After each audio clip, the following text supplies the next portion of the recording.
بسم اللہ الرحمن الرحیم.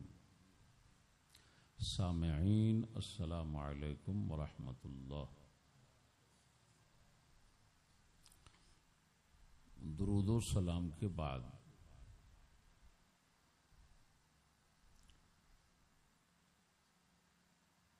موضوع ہے حیضی بچہ والی حدیث من گھڑت ہے. حیضی بچے والی حدیث جھوٹی من گھڑت ہے، یہ موضوع ہے.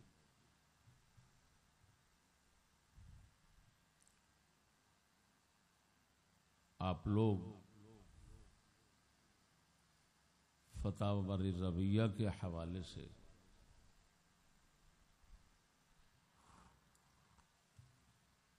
عام سنتے رہے ہوں گے اور سن رہے ہیں کہ اعلی حضرت کا فتاوی 24ویں جلد صفحہ نمبر 342 پر ایک حدیث پیش کی گئی ہے: جو میری اولاد کا حق نہ پہچانے وہ 3 باتوں میں سے ایک سے خالی نہیں، یا تو منافق ہے، یا حرامی، یا حیضی بچہ. تو یہ حدیث ہے حیضی بچے والی. اس کو مقررین طبقہ اور آج کا مترفضہ طبقہ عام بیان کرتا ہے.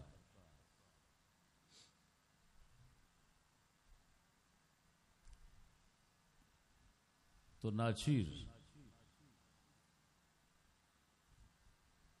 اس حدیث کے متعلق 2 طرح کلام کرے گا. اس کے جھوٹ اور من گھڑت اور موضوع ثابت کرنے کے لیے 2 طرح سے کلام کرے گا، ایک روایتاً، ایک درایتاً. پہلے بحث محدثانہ ہوگی اور پھر بحث متکلمانہ اور فقیہانہ ہوگی جو اہل نظر کرتے ہیں.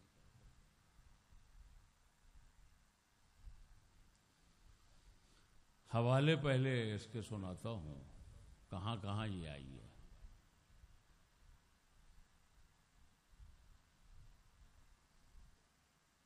پھر الفاظ پورے پڑھوں گا.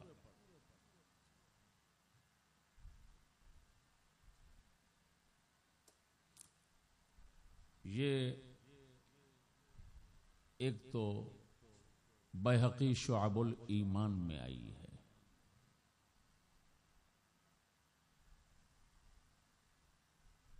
اس کے ساتھ امام بیہقی نے بتا دیا کہ اس میں زید بن جبیرہ راوی ہے، غیر قوی، وہ قوی نہیں ہے. اور کیونکہ وہ قوی نکرہ ذکر کر رہے ہیں تو اس کا مطلب ہے بالکل قوت کی نفی ہے، اور ضعف اس کا ہر طرح سے ثابت. خیر، دوسرے نمبر پر اس کو پیش کیا ہے مسند الفردوس میں. محدث ابو شجاع شیرویہ بن شہردار بن شیرویہ الدیلمی نے مسند دیلمی جس کو کہتے ہیں اس میں 59-55 نمبر 59-55. پھر امام سیوطی نے جمع الجوامع میں، اور ان کی کیونکہ ترتیب ہے جمع الجوامع کی، کنز العمال تو کنز العمال میں بھی آئی.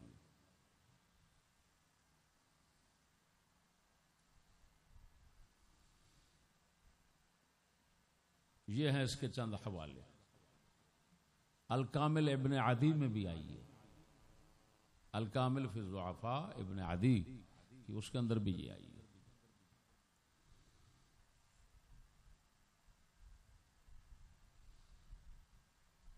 اب آپ کو معلوم ہے کسی بھی منقول بات کا ثبوت حوالوں سے نہیں ہوتا، سند سے ہوتا ہے، سند سے۔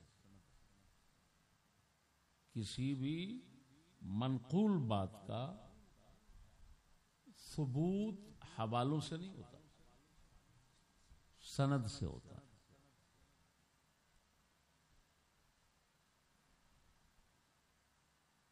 اب میں بیہقی شعب الایمان سے سند پیش کروں گا۔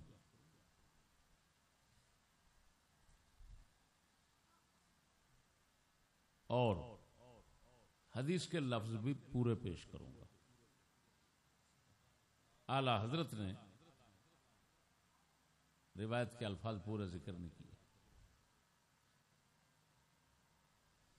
بیہقی شعب الایمان پورے 1500 نمبر پر یہ حدیث ہے، اسی ابن عدی کامل کے حوالے سے۔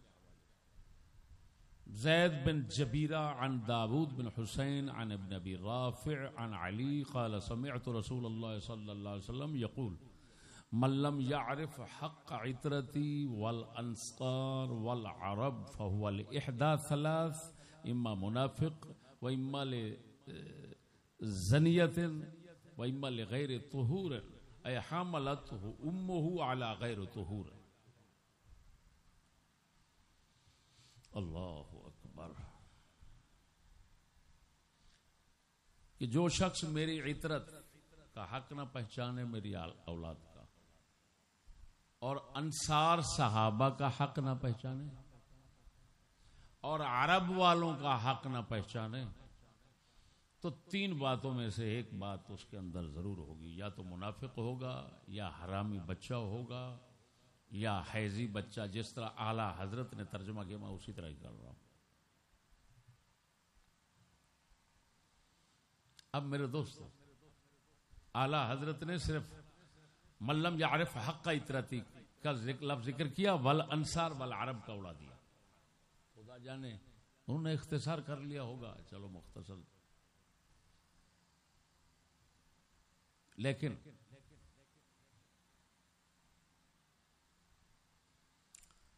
آپ کو معلوم ہے کہ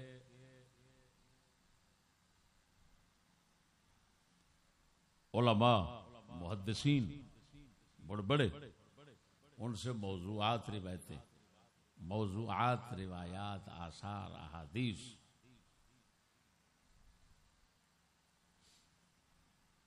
وہ مروی ہوتی ہیں، وہ روایت کرتے ہیں، کتابوں میں لاتے ہیں،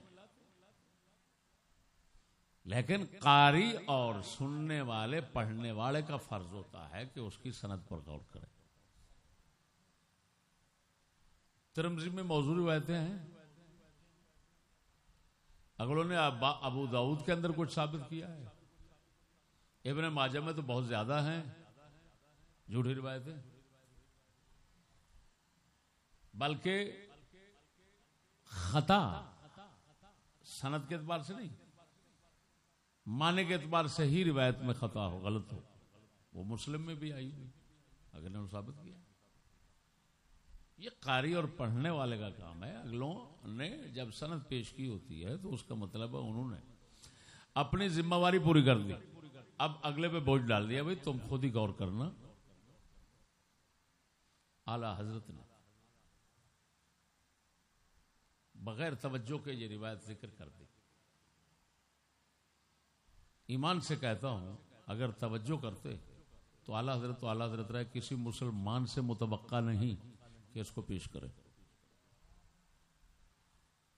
جس طرح کہ میں درایت پر تبصرہ کرتے ہوئے انشاءاللہ آگے ذکر کروں گا۔ اب میرے بھائیو ایک لطیفے کی بات ہے، اس حدیث میں آیا کہ جو میری عطرت اور انصار اور عرب کا حق نہ پہچانے، یہ آج کے قریشی، خانے والی وغیرہ دوسرے تیسرے، یہ ہمیں اہل بیت کا دشمن سمجھ کر یہ ہمارے اوپر لگاتے ہیں، لیکن ہم ایک لطیفے بطور کہیں کہ کہتے ہیں کہ حضرت آپ نے حدیث کو پورا نہیں پڑھا، اس حدیث میں آپ سارے حرامزادے بنتے ہو. کیوں؟ حضور نے فرمایا جو میری اولاد انصار اور عرب کا حق نہ پہچانے، اور جتنے وہابی ہیں یہ عرب والے ہیں، تو وہابیوں کو تم گالیاں دیتے ہو، تم کافر کہتے ہو، پتہ نہیں کیا کچھ کہتے ہو، تو تم تو پکے حرامزادے ثابت ہو گئے. لیجئے حضرت، اب چلا گھر کا پتہ. اگر لعنت جہالت اور بے علمی اور کم علمی کی ہو تو یہی نتیجہ ہوتا ہے کہ گھر ہی نہیں بچتا. اب تو تمہارا گھر نہ بچا. اگر کوئی پڑھتا ہے اہل بیت کے لیے، بات سمجھ، اور وہ انصار کا دشمن ہے، صحابہ کا، تو اس میں انصار کا ذکر آ گیا، تو وہ انصار کی دشمنی کی وجہ سے خود حرامزادہ بن کر بیٹھ گیا. اگر کوئی پڑھتا ہے اہل بیت کے لیے اور عرب کے وہابیوں کا دشمن ہے، عرب والوں بعض کا دشمن ہے، تو حدیث میں عرب کا آ گیا، تو وہ بھی حرامزادہ دشمن، حرامزادہ ثابت ہو گیا، حیضی بچہ ثابت ہو گیا، منافق ثابت ہو گیا. کیا بنے گا بھائی؟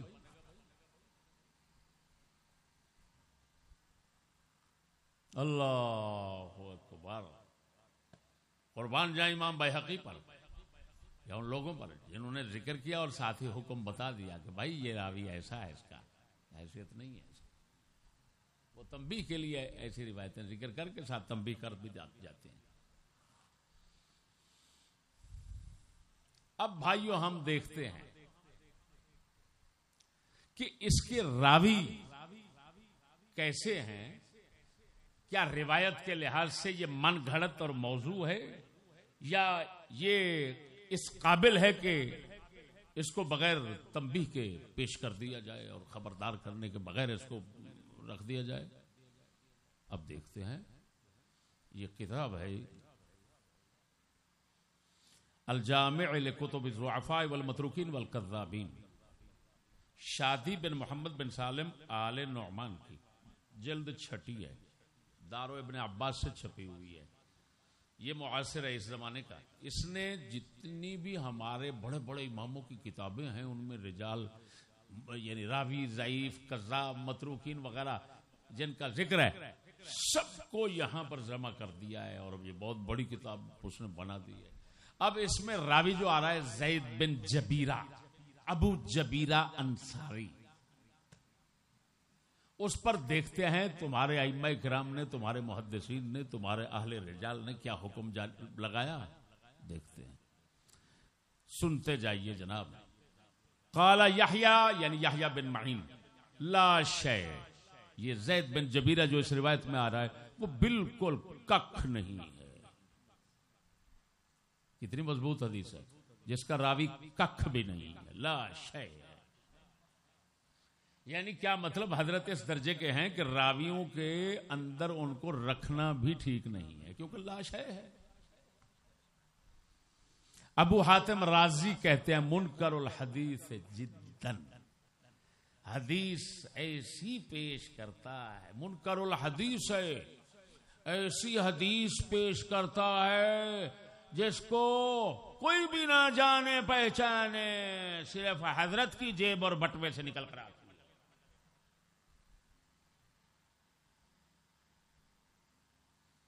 حدیث منکر الحدیث کہہ رہے ہیں، یہ اس کا وصف لازم ہے. متروک الحدیث ہے، اس کی حدیث اگلوں نے چھوڑ دی ہے. افسوس ہے اعلی حضرت پر جنہوں نے رکھ لی ہے. وہ تو متروک الحدیث ہے. اعلی حضرت جیسے بندے کو چاہیے تھا یہاں پر لکھتے تو صرف اس شرط کے ساتھ ہی لکھ دیتے بھائی موضوع من گھڑت جھوٹی روایت ہے.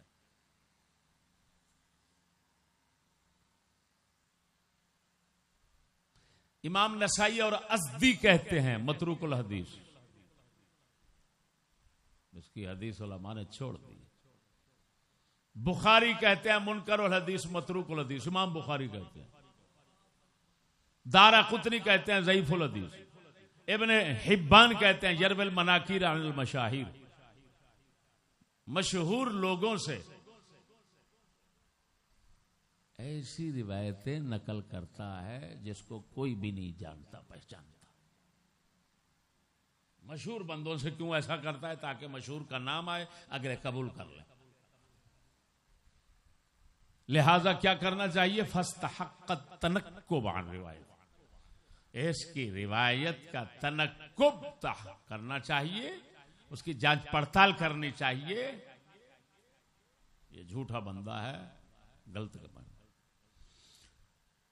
یہ حوالہ دیا ہے الضعفاء والمتروکین ابن جوزی کا. اب آ گئی کتاب المغنی فی الضعفاء، اس کے حوالے سے ترکوہ متروک الحدیث بخاری. اب آگے آ گئی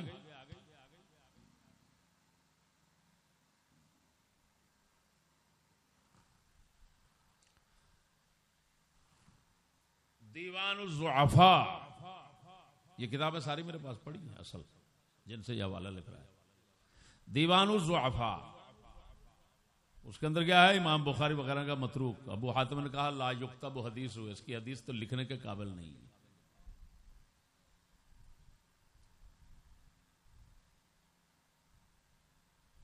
عامۃ ما یروی لا یثاب علیہ، زیادہ تر اس کی حدیثیں وہی ہوتی ہیں کہ جو کسی کے پاس نہیں ملتی، صرف حضرت کے بٹوے سے ملتی ہے.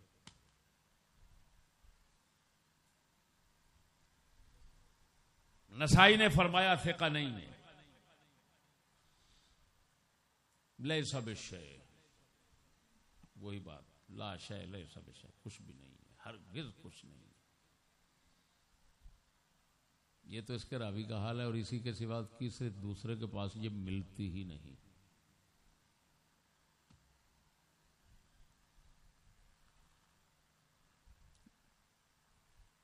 یہاں پر ایک تنبیہ کرتا چلوں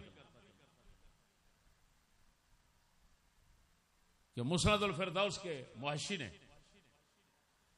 شجری کے اعمالی شجریہ کے حوالے سے اس کی سند جو لکھی اس کے اندر غلطی کر دی. زید بن جبیرہ عن ابن ابی جبیرہ لکھ دیا، یہ غلط ہے. زید بن جبیرہ بن محمود بن ابی جبیرہ ابو جبیرہ انصاری، یہ ایک ہی شخص کا نام ہے. جس طرح کے بہقی شعب الایمان کا محقق جو ہے وہ لکھ رہا ہے، اور کتب جو ہیں، کتب رجال کی جو میں نے ابھی پیش کی ہیں، وہ بھی اسی طرح لکھ رہے ہیں. یہ دو بندے نہیں ہیں کہ ابو جبیرہ کو ابن ابی جبیرہ کوئی اور ہے اور زید بن جبیرہ، نا نا نا نا، سب ایک بندہ ہے. اور داؤد بن حسین، داؤد بن حسین سواد کے ساتھ، داؤد بن حسین راوی سے یہ روایت کرتا ہے. جو جھوٹ بولتا ہے بول دیا. یہ دوستو، یہ آپ نے دیکھ لیا اس کے راوی کا حال. اب میں چلتا ہوں، یہ روایتاً بحث تھی، اس کو علماء کی زبان میں کہتے ہیں روایتاً بحث. کیا کہتے ہیں؟ اب درایتاً کرتے ہیں، معنی کے لحاظ سے کرتے ہیں، غور کرتے ہیں کہ کیا ہے. اللہ اکبر، یہ کفر ہے معنی کے لحاظ سے. رسول اکرم کی طرف اس کی نسبت کرنا کفر ہے. کیوں کفر ہے بھائی؟ سمجھدار ہو. یا تو منافق ہے بھائی، مال زنیت وَإِمَّا لِغَيْرِ طُهُورٍ. آگے تفسیر ہے، اے حملتہ امہ علی غیر طہور. اور اعلی حضرت نے ترجمہ کیا حیضی بچہ. کیا مطلب؟ کہ اس کی ماں، یہ وضاحت ہے کہ اس کی ماں حالت حیض میں تھی تو یہ ٹھہرا حمل اس کا، لطفہ اس کا. وہ خدا لعنت بھیجے اس شخص پر جس نے اس حدیث کو گھڑا ہے بغیرت. اور بغیرت ہمارے رسول کی طرف اتنا کفر، اتنا غلط بات، جاہلانہ بات اس کو منسوب کر دیا.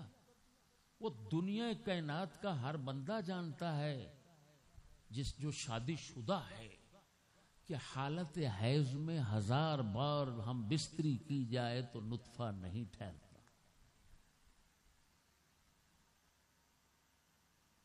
خون آ رہا ہوتا ہے, نطفہ کہاں ٹھہرے؟ وہ تو رحم سے خون آ رہا ہوتا ہے, نطفہ گیا وہ فوراً ساتھ باہر آ جائے گا. یہ تو تمام لوگ مسلمان کافر بھی جانتے ہیں کہ حالت حیض میں نطفہ نہیں ٹھہرتا. تو رسول اکرم صلی اللہ علیہ وسلم سے کیسے ممکن ہے کہ ایسی بات کہہ دیں جو عام جاہل بندے جو نہیں کر سکتے وہ رسول کریں؟ ہمارے علماء نے حدیث کے موضوع من گھڑت اور جھوٹے ہونے کے لیے اصول کلیے لکھے ہیں. یہ میرے پاس الموضوعات الکبیر ہے امام ملا علی قاری رحمہ اللہ کی. انہوں نے اس کتاب کے آخر میں چند کلیات اور ضابطے بنائے ہیں جن سے پتہ چل جاتا ہے حدیث من گھڑت ہے. وہ سنا دوں؟ اللہ اکبر. ایک ہے وَمِنْهَا سَمَاجَةُ الْحَدِيثِ وَكَوْنُهُ مِمَّا يُسْخَرْ مِنْهُ. حدیث ایسی ہو کہ اس کے اندر بےہودہ بات ہو, خلاف حقیقت بات ہو, بات ایسی ہو کہ دنیا کے سامنے پیش کرو تو مسخرہ اور مذاق بن جائے, اگلے ٹھٹھا کریں, کہیں وہ کیا کہہ رہے ہو. اگر روایت ایسی ہوگی, اس میں بات ایسی ہوگی تو سمجھ لینا تمہارا نبی اس بات کرنے سے پاک ہے. وہ کسی راوی خبیث لعین کا جھوٹ بنایا ہوا ہوگا, وہ نہ کسی صحابی کی ہو سکتی ہے نہ نبی کی ہو سکتی. یہ ملا علی قاری رحمہ اللہ لکھ رہے ہیں.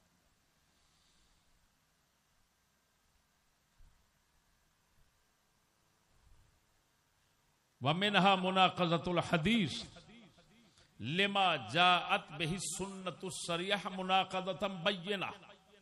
توجہ, دوسرا اصول بنایا کہ جو حدیث صحیح آئے اس کے برخلاف, جو سنت صحیحہ ہو اس کے برخلاف حدیث آئے اس کے ساتھ ٹکراتی ہو واضح طور پر, تو سمجھ لینا رسول پاک کا فرمان نہیں, جھوٹ ہے.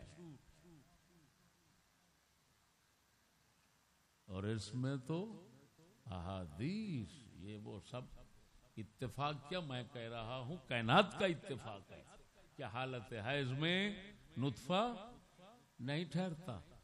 تو یہ بات آ گئی جو مناقض ہے, مخالف ہے سنت صریحہ صحیحہ کے, لہذا موضوع ہونے کے لیے کافی ہے. اگلی بات سنیں, تیسرا کلیہ کہ حدیث ایسی ہو ان یکون الحدیث لا یشبہ کلام الانبیاء بل لا یشبہ کلام الصحابہ. حدیث ایسی ہو کہ نبیوں کے کلام جیسی نہ لگے بلکہ صحابہ کے کلام جیسی نہ لگے. ارے بھائی ایسی کہ جو کسی بھی عقل والے کے کلام کے مطابق نہ لگے, سمجھ لو یہ من گھڑت ہے. ہائے ہائے ہائے ہائے ہائے, کیا کہہ رہا. یہ 3 کل ضابطے آ گئے. چوتھا سنیے, ان یکون الحدیث مما تقوم الشواہد الصحیحہ علی بطلانہ. شواہد صحیحہ, دلائل صحیحہ جس کے بطلان پر دلالت کر رہے ہوں. جس طرح کے بات مشہور ہے, انہوں نے کہا اوج بن عنق ایک مشہور شخص بتاتے ہیں اتنا لمبا تھا, اتنا حضرت موسیٰ علیہ السلام کا ڈنڈا اتنا لمبا تھا, پھر آپ نے ایسے مارا تو اس کے ٹخنے پہ جا لگا. وہ فرماتے ہیں یہ شواہد صحیحہ کے سراسر خلاف ہے, لہذا جھوٹ.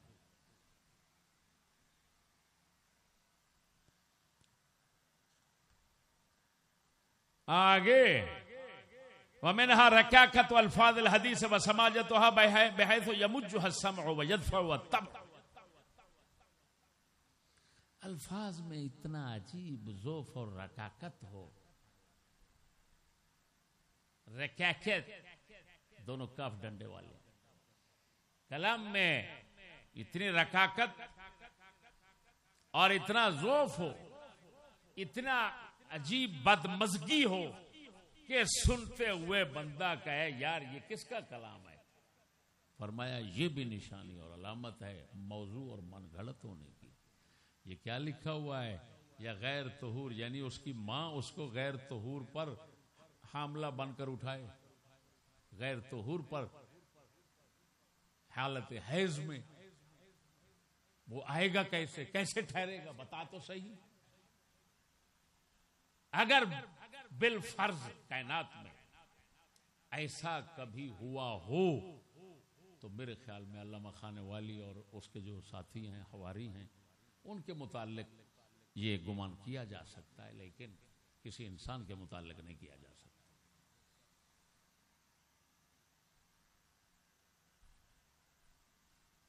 معلوم ہوا میرے بھائیو، روایتاً بھی یہ باطل، درایتاً بھی یہ باطل، اور ایسی جاہلانہ بات کو رسول اکرم کی طرف منسوب کرنا کفر.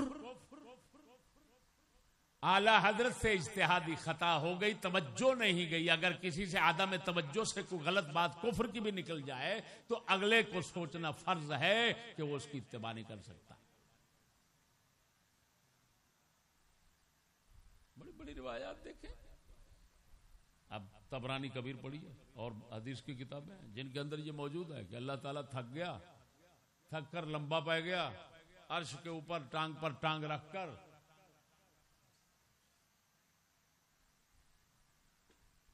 ایک شخص لیٹ رہے تھے، دوسرے صحابی آ گئے، انہوں نے کہا ٹانگ پہ ٹانگ رکھ کے سویا ہوا ہے، یہ تو خدا کا کام ہے، خدا سویا تھا تو کیوں سویا ہوا ہے؟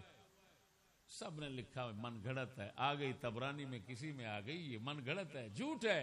اگلے کیوں نقل کرتے ہیں؟ تاکہ اگلوں کو خبر ہو جائے کہ یہ غلط ہے بہت بڑی، اس کو نہ ماننا. تو اعلیٰ حضرت سے یہ خطا ہو گئی کہ انہوں نے توجہ نہیں کیا. میں توجہ سے بہت کچھ ہو جاتا ہے، لیکن ایسے ایسی توہین آمیز بات، اس کی تائید کرنا سمجھنے کے بعد، یہ تو یقیناً کفر ہے. تائید کا کیا معنی؟ سمجھ لیا، وہ بڑوا جب بیان ہو گیا، حقیقت تمہیں معلوم ہو گئی، دلے اب بھی اس سے باز نہیں آ رہا تو مرتد ہو گیا، تو گستاخ رسول بن گیا.